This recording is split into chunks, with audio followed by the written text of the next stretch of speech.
उन्होंने फिर हमें बहुत ज़्यादा मारा, इसके बाद चोटी काट ली सर, सामान सब रख लिया, नारी से आपको मूत्र छिड़क दिया गया, अब तुम ब्राह्मण हो गए, अब बताओ। इसके बाद फिर उन्होंने चोटी काट दी और नाक रगड़वाई, सभी लोगों को पैर छुआए। शाम को जब भोजन खाने के लिए गए, उन्होंने पूछा तुम किस बिरादरी के हो? मैंने कहा यादव। बोले मैंने सुना था पंडित, मैंने पंडित नहीं हूँ, मैं यादव हूँ। तो उन्होंने फिर हमारी पहले आचार्य जी की चोटी काटी, फिर हमारी चोटी काटी, फिर इनसे कहा कि ऐसा करो नाक रगड़ो, पैरों से नाक रगड़वाई। इटावा में कथावाचकों की ब्राह्मणों के गांव दादरपुर में बेरहमी से पिटाई की गई, उनकी चुटिया काटी गई, उन्हें बुरी तरह मारा पीटा गया। इल्जाम तो ये भी है कि शुद्ध करने के नाम पर पेशाब का छिड़काव किया गया। ये विवाद अभी थमता नजर नहीं आ रहा है, क्योंकि दोनों ही पक्षों की तरफ से केस दर्ज कराए जा चुके हैं। लेकिन अब इस विवाद में योग गुरु बाबा रामदेव भी कूद पड़े हैं। एक कार्यक्रम के दौरान मंच से योग गुरु बाबा रामदेव ने न सिर्फ यादव कथावाचकों की बेरहमी से हुई पिटाई का विरोध किया, बल्कि मंच से साफ साफ ये भी कह दिया कि यदुवंशी की कथा यदुवंशी ही नहीं करेंगे तो कौन करेगा। इटावा में एक यादवों के बालक की पकड़ कर चोटी काट दी। बोले तू भगवान की कथा नहीं करेगा। अरे बाउलो, भगवान कृष्ण महाराज यदुवंशी की कथा यदुवंशी नहीं करेंगे तो और कौन करेगा बता।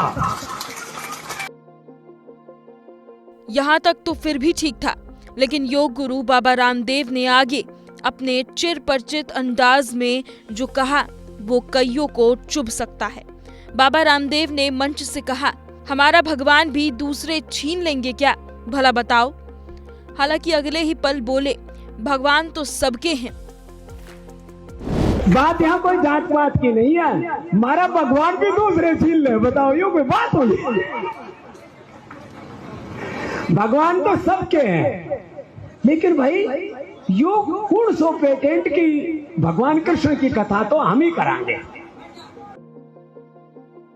दरअसल स्वामी रामदेव जिस कथावाचक कांड का जिक्र कर रहे हैं, ये इटावा के दादरपुर गांव की घटना है। ये उसी घटना की तस्वीरें हैं। देखिए, उस तरह से मजबा बनाकर कथावाचक और उनके सहयोगी के चोटी और बाल काटे जा रही हैं। इल्जाम है कि गांव वालों ने मारा पीटा, नाक रगड़वाई और तो और पेशाब भी छिड़के। तो उन्होंने फिर हमारी पहले आचार्य जी की चोटी काटी, फिर हमारी चोटी काटी, फिर इनसे कहा कि ऐसा करो नाक रगड़ो, पैरों से नाक रगड़वाई, फिर पेशाब छिड़कवाई। ये हमारे साथ घटना हुई और वहां से हमें निकाल दिया। कथावाचक के सहयोगी के साथ संत कुमार यादव के साथ तो और भी बुरा सलूक किया, बुरी तरह मारा पीटा, नाक रगड़वाई और जाति का अहंकार दिखाते हुए सबके पैर छुआए। और इतने पर भी मन नहीं भरा तो मानवता को शर्मसार करते हुए पेशाब का छिड़काव करके शुद्धि करने की हैवानियत की गई। उन्होंने फिर हमें बहुत ज़्यादा मारा, इसके बाद चोटी काट ली सर, सामान सब रख लिया, नारी से आपको मूत्र छिड़क दिया गया, अब तुम ब्राह्मण हो गए, अब बताओ। इसके बाद फिर उन्होंने चोटी काट दी और नाक रगड़वाई, सभी लोगों को पैर छुआए। हैरान करने वाली ये वारदात इटावा के थाना बकेवर इलाके के दादरपुर गांव की बताई जा रही है। सोशल मीडिया पर यादव जाति का कथावाचक के साथ हुई हैवानियत भरी ये वारदात जब सोशल मीडिया पर वायरल हुई तो पुलिस महकमे में हड़कंप मच गया और मामले में सियासी रंग भी चढ़ गया।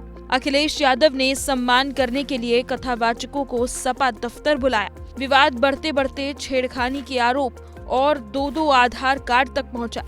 अब पुलिस दोनों पक्ष की तरफ से दर्ज मुकदमे की जांच में जुटी है।